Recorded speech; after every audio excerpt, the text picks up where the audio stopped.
Praise the lord. Hallelujah. Good morning.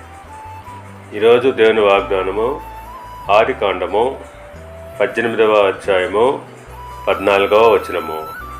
యెహోవాకు అసాధ్యమైనది ఏదైనా నున్నదా? ఆమేన్. క్రీస్తునందు పిల్లరా, ఆయన అంటున్నాడు, యెహోవాకు అసాధ్యమైనది ఏదైనా ఉన్నదా అని అంటున్నాడు. అవును, ఆయనకు అసాధ్యమైనది ఏది కూడా లేదు.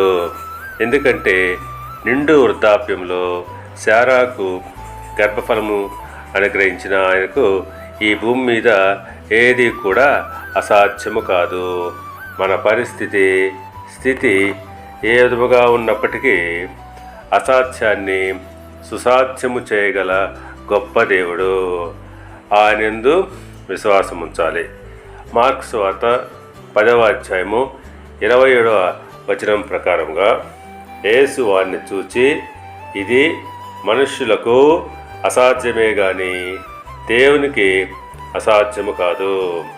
దేవునికి సమస్తమును సాధ్యమే అనను.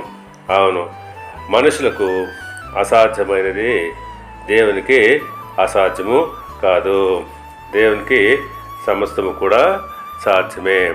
మనము ఆయన యందు విశ్వాసం ఉంచినట్లయితే తప్పకుండా ఆయన ఏదైనా చేయగలడు.